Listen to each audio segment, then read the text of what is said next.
Welcome back to movie done Telugu. కొత్తగా వచ్చేట్లయితే like, share, subscribe మర్చిపోకండి. మీరు వీడియోస్ చూస్తున్నారు కానీ సబ్స్క్రైబ్ చేయడానికి మాత్రం మొహమాట పడుతున్నారు, నాకు తెలుసు. అస్సలు మొహమాట పడకండి, సబ్స్క్రైబ్ కొట్టండి. Let's begin the show.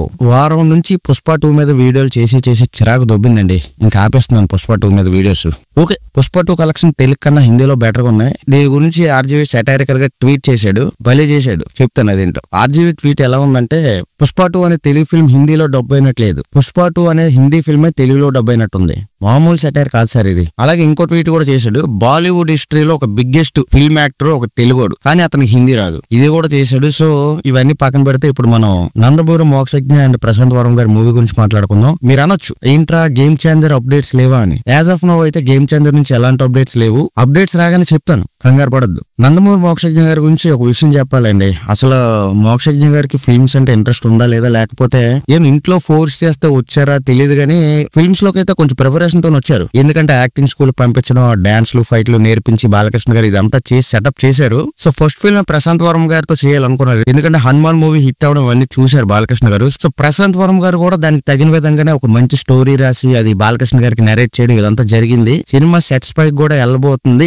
అనుకున్న టైంలో పెంట అయింది. యాక్చువల్ ఏం జరిగిందంటే, ప్రశాంత్ వర్మ ఇంకా మోక్షజ్ఞ గారి మూవీ ఏదైతే ఉందో దానికి సంబంధించిన సెట్స్ కూడా వేశారు. ఒక 30 లక్షలు 40 లక్షలు ఖర్చు కూడా పెట్టారు దాని గురించి. ఇంకా షూటింగ్ స్టార్ట్ చేయడానికి 1 డే బిఫోర్ అనుకుంటా నైట్ 9:30 కాల్ వచ్చింది ప్రశాంత్ వరం గారి దగ్గర నుంచి, ఇంకా షూటింగ్ క్యాన్సిల్ అని చెప్పారు. ఏదో అతనికి కొంచెం హెల్త్ ఇష్యూస్ ఉన్నాయి అది ఇది అని అంటున్నట్టు అంటున్నారు, కానీ అది ఎగ్జాక్ట్ రీజన్ అయితే బయటకి చెప్పట్లేదు. కానీ మాక్సిమం మనకి సోర్సెస్ నుండి వచ్చిన ఇన్ఫర్మేషన్ ఏంటంటే హెల్త్ ఇష్యూస్ ఉన్నాయి, అవి కూడా కొన్ని ఇష్యూస్ ఉన్నాయని చెప్తున్నారు. మరి ఇప్పుడు ప్రశాంత్ వరం గారు అప్కమింగ్ మూవీస్ ఏవి లేవా అంటే ఉన్నాయి. మన హనుమాన్ కి సీక్వెల్ జై హనుమాన్ ఉంది, అది కాకుండా మహాకాళి అనే సినిమా కూడా ఉంది. అంటే మహాకాళి అనే మూవీ ఒక హీరోయిన్ ఓరియంటెడ్ మూవీ, దానికి ప్రశాంత్ వర్మ గారే స్క్రిప్ట్ అయితే రాశారు. అదే కాకుండా ప్రభాస్ గారు కూడా స్క్రిప్ట్ నెరేట్ చేసే పనిలో అయితే ఉన్నారు. సో ఇది ప్రశాంత్ వరం గారి గురించి. ఇంకా మోక్షజ్ఞ బాబు గురించి చెప్పాలంటే, మోక్షజ్ఞ డెబ్యూ ఫిల్మ్ అయితే ఆగింది. నెక్స్ట్ ఏంటి, బాలకృష్ణ గారు ఆదిత్య 369 ఒక కల్ట్ క్లాసిక్ అయితే ఒకప్పుడు తీశారు, అది సూపర్ హిట్ కూడా అయింది. ఇప్పుడు బాలకృష్ణ గారు దానికి సీక్వెల్ తీసే పనిలో ఉన్నారు, దాని పేరు ఆదిత్య 999. ఇంతకు ముందు వరకు ఏమనుకున్నారంటే ఆదిత్య 999 లీడ్ రోల్ బాలకృష్ణ గారు అనుకున్నారు. కాకపోతే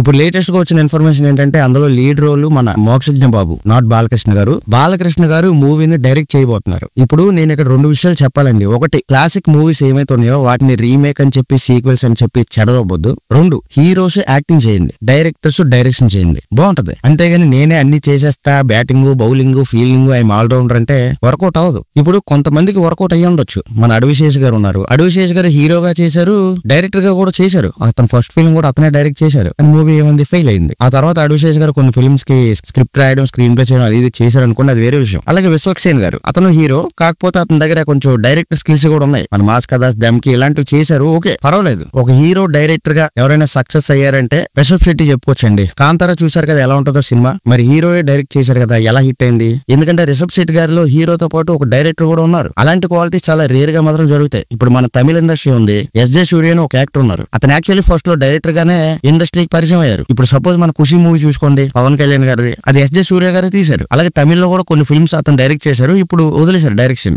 ఎందుకంటే ఇప్పుడు అతను యాక్టర్ గా ఎస్టాబ్లిష్ అయ్యే ఒక ప్రయత్నం అయితే చేస్తున్నారు. సో అందరికీ వర్కౌట్ అవ్వదండి, హీరోగా ఉంటేనే డైరెక్ట్ చేస్తా అది ఇది అంటే కుదరదు, ఎఫెక్ట్ ఫిల్మ్ మీద పడుతుంది. ఇప్పుడు మన నందమూరి తారక రామారావు గారు కూడా చేశారు కొన్ని ఫిల్మ్స్ డైరెక్షన్, దానివేరు సూరకర్ణ ఇలాంటివి. ఇలాంటి ఎక్స్పెరిమెంట్స్ చేస్తుంటే ఏమవుతుంది అంటే అవి వర్కౌట్ అయినప్పుడు బాగానే ఉంటది, ఫెయిల్ అయితే మాత్రం ఇలాగే జానీ మూవీలా ఉంటది. మన పవన్ కళ్యాణ్ గారు తీశారు కదా, ఏమైంది, ఫెయిల్ అయింది. సో దయచేసి హీరోస్ అనే వాళ్ళు యాక్టింగ్ మీద కాన్సన్ట్రేట్ చేయండి, డైరెక్టర్ డైరెక్షన్ చేయండి. అంతేగాని మేము ఆల్ రౌండర్ వర్క్ చేస్తాం అది ఇదంటే కష్టం, చాలా కష్టం. సో ఇప్పుడు బాలకృష్ణ గారు డైరెక్టర్ గా చేయబోతున్న ఫస్ట్ సినిమా ఇదే అంటే కాదు. ఇంతకు ముందు ఒక సినిమా స్టార్ట్ చేశారు, అది మధ్యలో అయిపోయింది. సినిమా పేరు నర్తనశాల, అంటే మన మహాభారతం సంబంధించిన స్టోరీ అది. అందులో సౌందర్య గారు హీరోయిన్ గా లీడ్ రోల్ చేశారు, శ్రీహరి గారు, మోహన్ బాబు గారు ఇలాంటి వాళ్ళందరూ కూడా ఉన్నారు. కాకపోతే కొన్ని అనివార్య కారణాల వల్ల మూవీ అయితే ఆగిపోయింది. సో ఇదంతా వేరే విషయంగానే coming back to Aditya 999. So ఇది ఆదిత్య 369 సీక్వెల్ అది చెప్తున్నారు, కానీ అసలు ఆదిత్య 369 ఎందుకంత కల్ట్ క్లాసిక్ అయింది. టోటల్ క్రెడిట్ అంతా డైరెక్టర్ సంగీతం శ్రీనివాస్ గారికి చెల్లుతుందండి. ఎందుకంటే ఆ రోజుల్లోనే అంటే 90s లోనే ఒక science fiction film, futuristic film తీయడం అంటే అది మామూలు విషయం కాదు.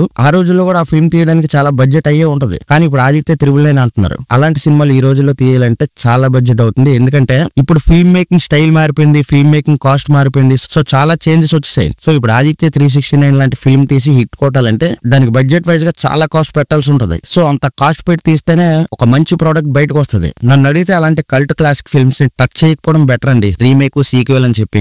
రీజన్ ఏంటంటే ఇలాంటి క్లాసిక్ ఫిల్మ్స్ ని సీక్వెల్స్ అది ఇదని చెప్పి తీసినా కూడా అవి సరిగ్గా తీయలేరండి. ఎందుకంటే ఆల్రెడీ ముందు హిట్ అయిన సినిమా ఏదైతే ఉందో అవి ఒక బెంచ్ మార్క్ అయితే సెట్ చేసి ఉంటాయి అప్పటికే. ఇప్పుడు దానికి సీక్వెల్ గా ఏదైనా మూవీ తీయాలంటే ఖచ్చితంగా అయితే దాన్ని మ్యాచ్ చేయాలి, లేకపోతే దానికన్నా మించే ఉండాలి. అలా కాకుండా కొంచెం తగ్గినా కూడా ఆడియన్స్ డిసప్పాయింట్ అవుతారు. నాకు ఈ విషయంలో అయితే మహేష్ బాబు గారు నచ్చుతారండి. ఎందుకంటే సూపర్ స్టార్ కృష్ణ గారు కూడా మంచి క్లాసిక్ ఫిల్మ్స్ తీశారు. మోసగాళ్ళకి మోసగాళ్ళు, అల్లూరి సీతారామరాజు ఇలాంటి ఫిల్మ్స్. సో మహేష్ బాబు గారిని అడిగారు, మీరు మోసగాళ్ళకి మోసగాళ్ళు, అల్లూరి సీతారామరాజు ఇలాంటి ఫిల్మ్స్ రీమేక్ చేయొచ్చు కదా అని అడిగినప్పుడు అతను సింపుల్ గా నో చెప్పారు. ఎందుకంటే అతను చెప్పిన ఆన్సర్ ఏంటి, అవి క్లాసిక్ ఫిల్మ్స్, ఇప్పుడు నేను రీమేక్ అది ఇదని చెప్పి వాటిని టచ్ చేసి వాటిని చెడగొట్టలేను. ఎందుకంటే వాటికి మంచి రెప్యుటేషన్ ఉంది, అవి అలానే ఉండిపోవాలి, అలానే నిలిచిపోవాలి అనే టైప్ లో మహేష్ బాబు గారు చెప్పారు. అలాగే ఉన్నాయండి మంచి మంచి క్లాసికల్ ఫిల్మ్స్. చిరంజీవి గారి విషయానికి వస్తే జగదేక వీరుడు, అతిలోక సుందరి, అలాగే మన వెంకటేష్ గారి బొబ్బుల రాజా, బాలకృష్ణ గారి భైరవ దీపం, ఆదిత్య 369, ఇప్పుడు ఇలాంటివన్నీ కూడా ఉన్నాయి. ఏదో అవి సూపర్ హిట్ అయ్యాయి, వాటికి పాపులారిటీ ఉంది కాబట్టి వాటికి సీక్వెల్స్ అది ఇదని చెప్పి తీసేస్తే ప్రమోషన్ లా యూజ్ అవుతుందని మీరు అనుకోవచ్చు. కాకపోతే ప్రమోషన్ కన్నా కూడా ఎక్కువ మీకు డ్యామేజే జరుగుతుంది. ఎందుకంటే మీరు అలాంటి ఫిల్మ్స్ రీమేక్ చేసిన ఖచ్చితంగా మీరు అయితే ఆ ప్రీవియస్ ఫిల్మ్ కి అయితే మ్యాచ్ చేయలేరు, ఆ ఎక్స్పెక్టేషన్స్ అయితే అందుకోలేరు, అందుకే ఫెయిల్ అవుతాయి అవి. క్లాసికల్ ఫిల్మ్స్ టచ్ చేసి హిట్ కొట్టిన ఫిల్మ్స్ అయితే చాలా రేర్ అండి. బాలీవుడ్ లో అమితాబ్ బచ్చన్ గారి డాన్ అనే మూవీ ఉంది, అది షారుఖ్ ఖాన్ గారు తీశారు. తీయడమే కాదు వర్కౌట్ అయ్యింది, ఓకే. కానీ ఆ డాన్ అనే ఫిల్మ్ షారుఖ్ ఖాన్ గారి కన్నా అమితాబ్ బచ్చన్ గారికి యాప్ట్. అలాగే మీరు ఏదైనా మూవీ తీయాలనుకున్నప్పుడు అది సీక్వెల్ అని చెప్పకండి. అంటే ఇప్పుడు ఆదిత్య 369 ఉంది, బాలకృష్ణ గారు తీశారు, ఓకే. ఇప్పుడు ఆదిత్య 999 అని చెప్పి మోక్షజ్ఞ గారిని పెట్టి తీయడం అంటే ఏం చేస్తారంటే సేమ్ అవే సీన్స్ అదే స్టోరీ తీసేస్తారు, మళ్ళీ తీరు కదా. ఒకవేళ మీరు సేమ్ సినిమా తీసిన ఆడియన్స్ ఎర్రగొర్రెలు కాదు, వాళ్ళు చూడరు కదా అది. ఎందుకంటే ఆదిత్య 369 అనేది ఒక డిఫరెంట్ స్టోరీ. ఇప్పుడు మీరు ఏదైతే ఆదిత్య 999 అని తీయబోతున్నారో అది వేరే డిఫరెంట్ స్టోరీ. సో మీరు అలాంటప్పుడు సీక్వెల్ తీస్తున్నాం అది ఇది అని చెప్పకూడదు. మేము కొత్త సినిమా తీస్తున్నాం అని చెప్పండి, అది మీకు ప్లస్ అయ్యే ఛాన్స్ ఉంటుంది. ఎందుకంటే అప్పుడు అలాంటప్పుడు కంపారిజన్ ఉండదు ప్రీవియస్ ఫిల్మ్ తో. అంతేగాని మీరు సీక్వెల్ చేస్తున్నాం రీమేక్ చేస్తున్నాం అని చెప్తే ఖచ్చితంగా కంపారిజన్ వచ్చేస్తుంది, అంచనాలు కూడా అందుకోవడం చాలా కష్టం అవుతుంది మీకు. సో ఇది క్లాసిక్ ఫిల్మ్స్ ని రీమేక్ చేయడం మీద నా ఒపీనియన్. మీకేమనిపించిందో కామెంట్ లో చెప్పండి. వీడియో నచ్చితే లైక్ చేసి మన ఛానల్ సబ్స్క్రైబ్ చేయండి.